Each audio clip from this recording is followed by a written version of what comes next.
Sono arrivata con raggiungimento famiglia perché c'è mio marito e sono venuta in Italia con i legali. Sono arrivata qui con il visto che avevo mio marito qui che mi ha fatto il raggiungimento familiare e sono venuta con i miei figli.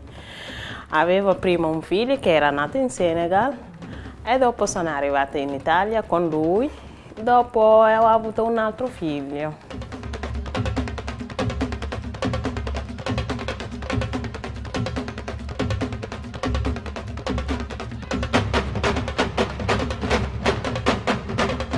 E sto bene, sto lavorando, faccio sala. Dai, sto bene, è come una casa mia. Tanto c'ero tutta la famiglia qui, quindi c'è il marito, i figli. Mi sento tranquilla qui in Italia.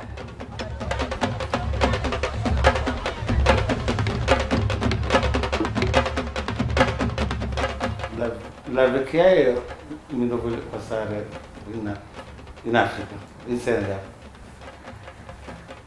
Tanto ne ho fatto un paio di anni, mancano 5 anni di andare in pensione.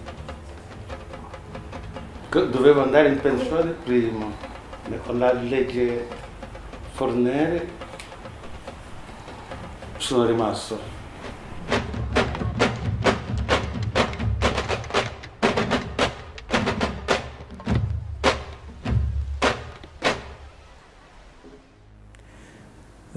Ça fait 6 ans que je suis ici. Je suis arrivée ici depuis 2012. Ça fait 6 ans, donc je suis là.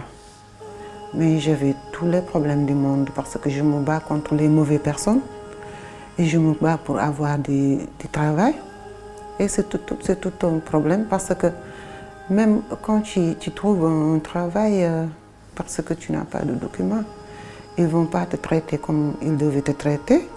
Il y a quelques-uns qui sont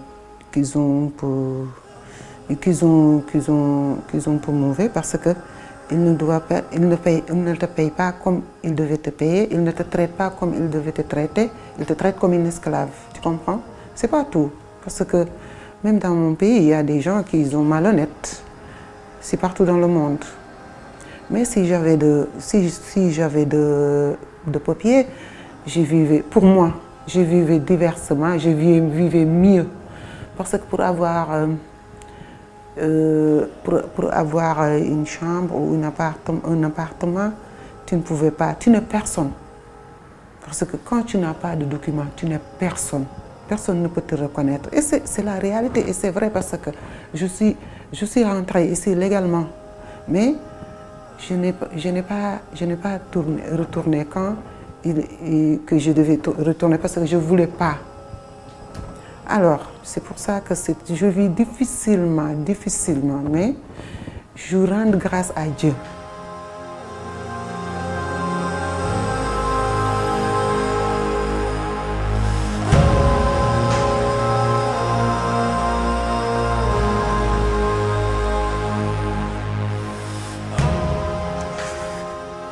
Oui, très bien, parce que si je décidais de partir de mon pays, j'avais un époux et j'avais des enfants. Et quand je me suis divorcée avec mon mari, alors la famille de mon mari, ils ont pris mes enfants. J'avais 3 et j'avais une qui est morte. Et j'ai dépensé toute l'énergie que j'avais pour mon fils, pour qu'il arrivait à devenir quelqu'un. Et quand mon fils a étudié, jusqu'à il reste seul 3 années pour qu'il arrive à un niveau de l'ingénieur. Son père a fait que le garçon a épousé une fille.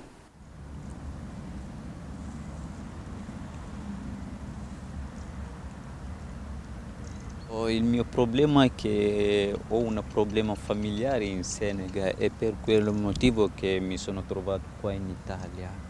Però io mi sono scappato per cercare la fortuna. Ho sentito gli amici che dicono che in Libia c'è un posto di lavoro, ce n'è un sacco di lavoro, possiamo anche andare lì a cercare la fortuna. E poi quando siamo arrivati in Libia abbiamo visto che Libia, come li dicono e come noi l'abbiamo trovato, è diversa. E poi a questo punto io sono arrivato in Libia, neanche una settimana ci hanno raccolto nel nostro posto di luogo, poi ci hanno portato in prigione alle 5 di mattina. E poi in prigione sono stato lì durante 3 mesi senza contatti con nessuno. Però loro in prigione ti vengono a dare il telefono, dicono di chiamare i tuoi genitori, loro ti mandano soldi. Se non ti mandano soldi devi rimanere in prigione senza uscire.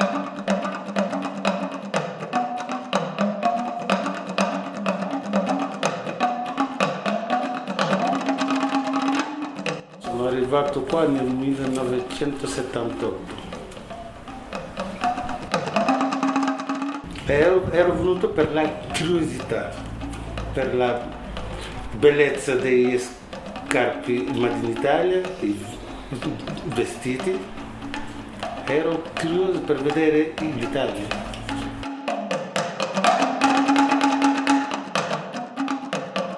A quell'epoca si partiva alle 6 di mattina e si arrivava a Roma all'1. Ho comprato un biglietto che non c'era visto a quell'epoca, non c'era visto, c'erano solo i soldi che ti servivano. E così sono arrivato.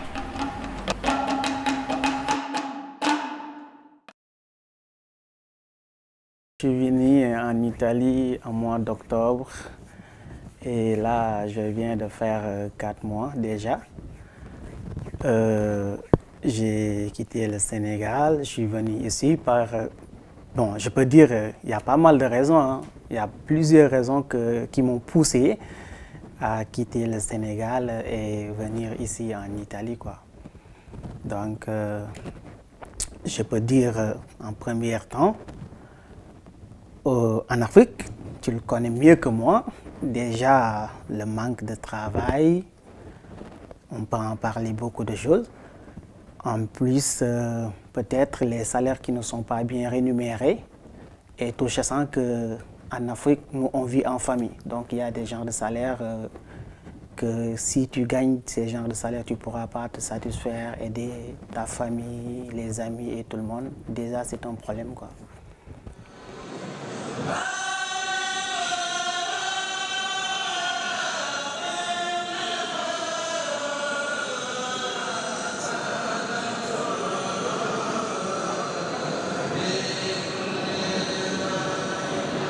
voilà,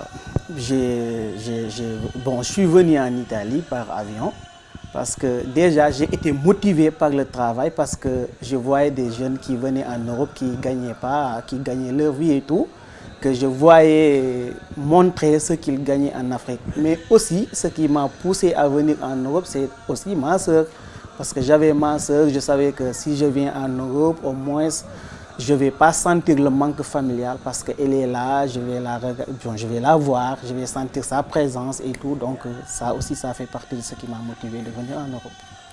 Donc il y a le travail, mais aussi ma sœur qui est aussi en Europe.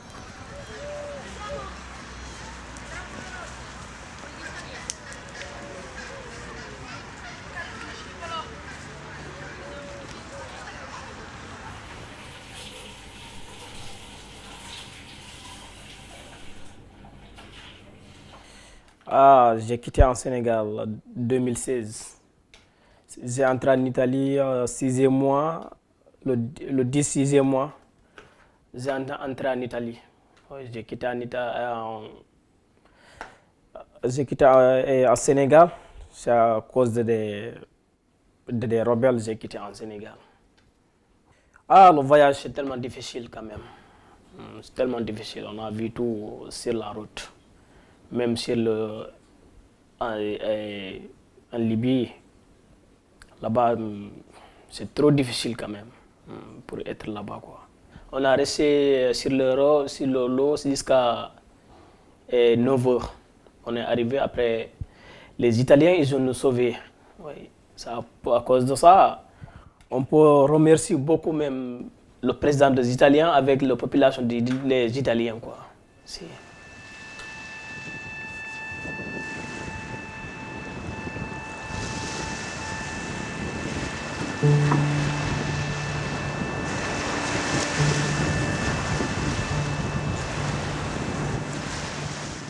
Prendere il rischio di morire sull'acqua è molto meglio di essere in territorio di Libia. Libia è un paese pericolosissimo da paura. Io quando sento il nome di Libia mi fa spaventare.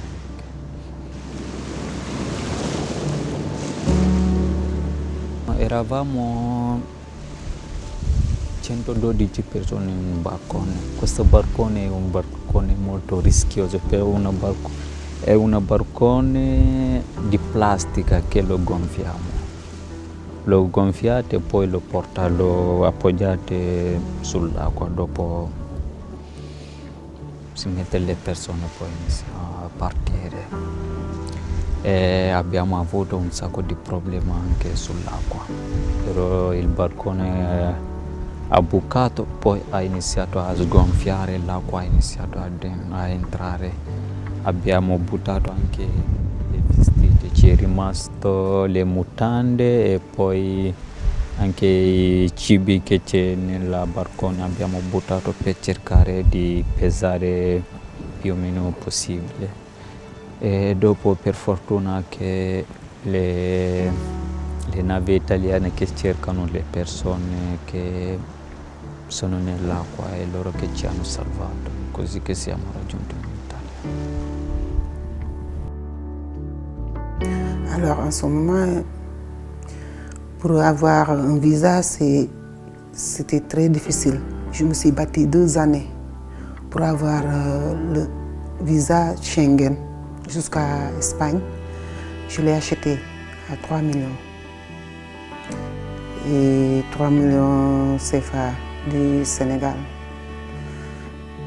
Et quand je suis arrivée en Espagne, je suis arrivée à Madrid et je suis allée à Barcelone. À Barcelone, j'ai pris le bus, il est passé par la France, par Perpignan et Nice. Et ensuite, je suis arrivée à Milan.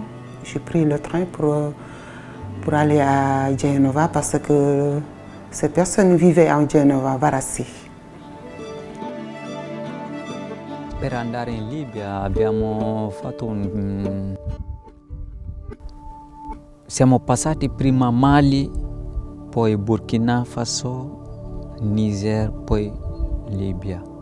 Ma dal Senegal fino a Burkina Faso, fino a Niger è un viaggio abbastanza facile con pullman, ma la difficoltà è iniziata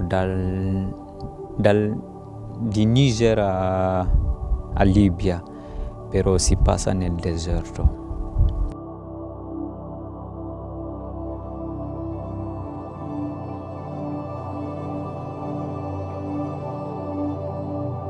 En ce moment, avant de venir, je ne savais pas ce qui m'attendait ici. Tu sais pourquoi? Parce que celui qui m'a encouragé jusqu'à que, finalement, que je suis là, il m'a dit que si une fois arrivé, tu n'as plus de problème de rien du tout. Tu vas avoir des documents, tu vas avoir du travail et la vie va changer pour toi. Je l'ai cru. Je croyais qu'il avait raison. Ce qu'il m'a dit est vrai. Quand je suis arrivée, je me suis trouvée dans cette situation. Mais si je savais que je vais me trouver dans cette situation, je n'allais pas venir. Peut-être je dois chercher une autre solution. Mais je n'allais pas venir, mais je ne savais pas. Je ne savais pas que tout ce qu'il me disait, ce n'est pas vrai. Alors, une fois arrivé, je ne peux plus tourner je ne peux plus andare trop. Je dois affronter la vie. Comme je suis une femme qui est forte et je suis une battante, je dois avoir face les problèmes, je dois surmonter les problèmes que j'ai, parce que je suis une personne.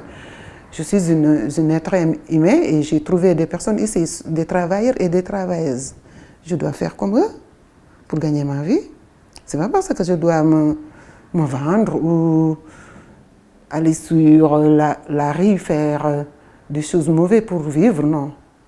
Depuis que je suis ici, Dieu m'aide. Vraiment, vraiment.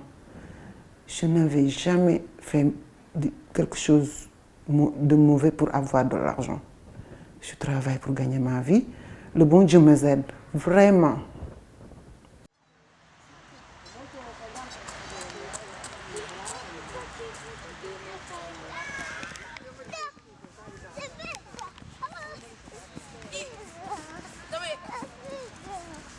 Io in Italia ci sono da quasi 15 anni adesso, a Faenza un anno, che mi sono trasferito da Russia per venire qua per motivi di lavoro.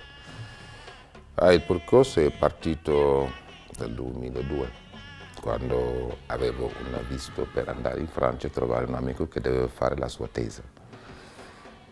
Da lì sono venuto a trovare gli amici in Italia, perché avevo fatto il biglietto andata e ritorno, e c'era la legge Bossi-Fini, la sanatoria, e mi hanno convinto di fare la domanda, la richiesta del permesso. Dopo 2 mesi ho avuto la fortuna di prendere il permesso di soggiorno e intanto stavo lavorando. Bon, avant de venir même, ma sœur m'avait trouvé un contrat dans une industrie de fruits. Mais actuellement, bon, je me suis engagé dans un travail dans les champs. Donc des fois on travaille pas, ça dépend. Donc comme tout le monde le dit, en hiver il n'y a pas beaucoup de travail en Europe, mais actuellement je travaille dans les champs. Voilà, c'est ça. Adesso faccio il coordinatore delle strutture di accoglienza dell'ASP della Romagna Faentina, perché con l'arrivo massiccio dei richiedenti asilo, prima gestito nel 2011, come sapete, quando ci fu l'emergenza Nord Africa, della protezione civile, poi dopo nel 2013 dalle prefetture, l'ASP ha preso incarico di gestire tramite l'Unione dei 6 comuni della Romagna Faentina i richiedenti asilo sul territorio della Faentina. Dunque io, per poter essere vicino ai ragazzi, per poterli aiutare al massimo, ho dovuto rinunciare a un lavoro indeterminato, a fare il precario, ma a stare vicino a loro, cercare di fare il meglio perché i ragazzi possano capire la realtà di questo paese. le regole di questo paese e come fare per non avere problemi e cercare di orientarli a poter iniziare un percorso lavorativo e come fare per non sprecare o prendere la strada sbagliata, perché non solo sono esposti a questi pericoli di non poter raggiungere gli obiettivi, ma dall'altro lato c'è anche la criminalità, ci sono gli sfruttatori che aspettano quei ragazzi per fare di tutto, metterli nella strada sbagliata.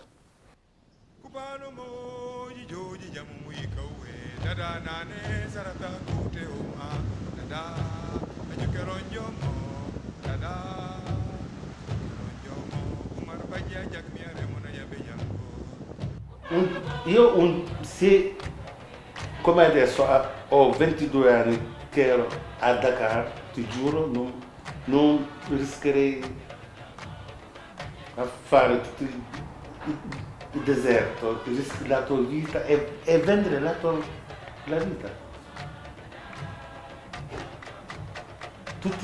Quanti morti sono? Je ne conseille personne de venir. Je ne dis personne, vous ne venez pas, parce que je suis là, je suis un peu mal placée pour donner des conseils, tu comprends? Parce que quand je me suis enfuie en quelque sorte. Parce que si j'avais ce que je veux dans mon pays, je resterais. Je ne venais pas ici. Donc je suis mal placée pour donner des conseils à des jeunes. Mais je déconseille totalement les jeunes de prendre la route terrestre ou la mer. Je vous dis que vraiment, ne venez pas. Mais c'est dur. C'est dur. Parce que quand tu viens, peut-être tu peux te montrer que tu es un réfugié politique, que tu es venu parce que dans ton pays il y a la guerre, dans ton pays on te maltraite, tout ça pour avoir des arguments, pour avoir des documents. Mais après, tu vas travailler où? Parce que le fond du problème de mon pays et des autres pays africains, ce sont que les enfants ne veulent pas étudier.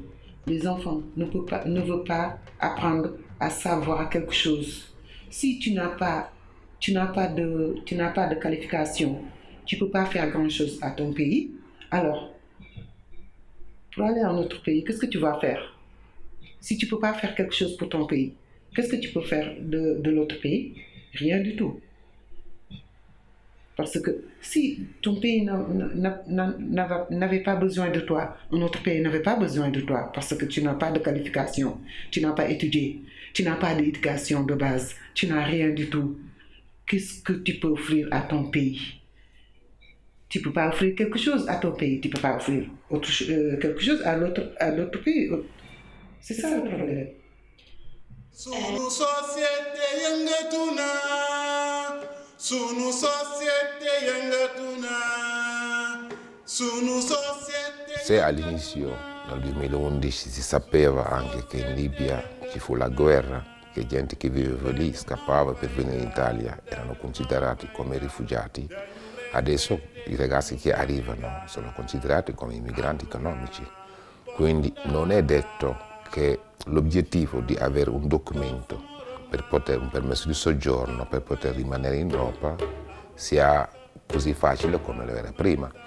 Quindi non solo si ritrovano davanti a una situazione di dover rispettare delle regole, di vivere una struttura insieme a altre persone e di non sapere niente del loro futuro, sono anche altri che fanno fatica proprio a vivere questo momento qui. Spesso vanno in depressione perché la famiglia purtroppo in Africa sente che è arrivato in Europa, pensano che adesso piovono i soldi che inizierà a mandare, però qui hanno soltanto il pocket money che di €2,50 al giorno si ritrovano con 75 euro al mese e se loro devono vivere, devono caricare il telefono per chiamare la famiglia e non rimangono niente. Quindi una delusione sia da parte del ragazzo e da parte della famiglia, che o ha venduto qualcosa, gli ha dato i soldi sperando, puntando su di lui e che si ritrovi in questa situazione. A me mi farebbe molto piacere se la televisione nazionale, la RTS, faceva vedere le cose che succedono. Mi farebbe molto piacere, perché certo, finché non vedono così morti, ma quanti hanno sepolto nel deserto? Il mare, quanti ne hanno dato? 10.000, 15.000, 20.000, nessuno lo sa. Nessuno. Se lo facevano vedere in telegiornale, come qua, ogni giorno fanno vedere all'1, alle 6:30 il studio aperto, tutto fanno vedere, è arrivato 2 barche, si sono salvati 80, morti 100, facevano vedere la sofferenza e le schiavitù che hanno fatto in Libia. Io non rischerei, non ci manderei neanche un parente che mi chiama, che mi dice io voglio fare, gli direi la tua vita è davanti a te. Non è una garanzia neanche 2%. Se ti dicono ok hai 80% di quando arrivi 80% lavori, gli dici rischio, ma non è neanche 2%. Io sono venuto per curiosità e mi sono piaciuto e sono rimasto, non era per necessità. Bon, en fait, l'idée des jeunes Sénégalais d'aujourd'hui, c'est d'avoir un bon travail. Parce qu'avoir un travail ne veut pas dire avoir un bon travail. Déjà, on peut dire que l'euro, ça pèse lourd sur le CFA. Si on te paye par exemple 1 000 € ou 1 200 €, si tu le convertis en CFA, tu as plus de 700 000 ou 800 000. Et au Sénégal, même les députés ne gagnent pas 800 000 par mois, tu vois. Donc c'est ce qui motive en général les jeunes de vouloir quitter leur pays et venir en Europe. Parce que si tu gagnes cette somme, tu le réunis, à un moment donné, si tu pars chez toi, tu pourras au moins construire une maison, tu pourras mettre ta famille à l'abri, prendre soin de ta future femme si tu l'as et tes enfants. Mais si tu restes au Sénégal, on te paye des 100 000 francs, des 150 000 francs, tu dois payer le loyer à 50 000 francs. Pour survivre, tu dépenses plus de 50 000 francs. Pour payer l'électricité et l'eau, déjà c'est fini. Hein? Alors tu ne pourras pas avoir une maison, prendre soin de tes enfants, tes parents et tout le monde. Et vous connaissez bien le social qui se passe en Afrique. Donc pour gérer tous ces trucs, je peux dire que c'est la première raison qui motive les jeunes de vouloir venir en Europe. C'est pas facile, hein. C'est pas facile parce qu'il y a les gens qui prennent par exemple le bateau pour venir en Europe. S'ils voient par exemple cette vidéo, ils peuvent dire que ce jeune-là, il nous emmerde parce qu'il est déjà en Europe et il nous dit de ne pas venir. Mais c'est pas pareil. Je leur conseille, si par exemple il y a certains d'entre eux qui ont une sœur ici, une sœur, je dis bien, hein, je dis pas une sœur mais une sœur qui vit en Europe. Et qui peut par exemple leur faire venir en toute règle. Et une fois chez elle par exemple, il pourra vivre tranquillement. Parce que moi, bon, j'ai pas de problème franchement. Bon, c'est pas comme par exemple ce que j'attendais de l'autre que j'ai trouvé ici. Mais je n'ai pas regretté de venir car au moins j'ai trouvé une sœur qui vit ici avec son mari. Elle me donne à manger, à boire. On prend soin de moi. Si j'avais envie de faire quoi que ce soit, je viens, je lui dis, moi, fais ça. Elle le fait à l'instant. Donc, s'il y a un jeune Sénégalais qui se trouve là-bas et qui veut venir, même s'il ne gagne pas de l'argent, il sera bien avec sa famille, mais il n'a qu'à venir. Mais le fait de prendre le bateau, j'ai dit, et venir en Europe sans trouver personne ici, ça ne vaut pas la peine. Franchement, ça ne vaut pas la peine. Ça ne vaut pas la peine du tout. Ah, ce qu'on a vu sur la route, oui, trop même. En tant qu'une personne qui t'a sauvé la vie sur le lot, tu dois remercier lui beaucoup, beaucoup même. Oui, c'est ça. Ah, ma come dicono gli inglesi, there is no place like home. Non c'è posto quale a casa sua. Prima o poi uno pensa di ritornare ai suoi radici e di rifarsi la vita, di far partire un progetto, perché l'immigrazione non deve essere una cosa definitiva, deve essere diciamo, un momento in cui prepari un futuro, un ritorno diciamo, nel paese d'origine a poter fare qualcosa non solo per te ma anche per il tuo paese. Quindi c'è sempre l'idea di ritornare a casa.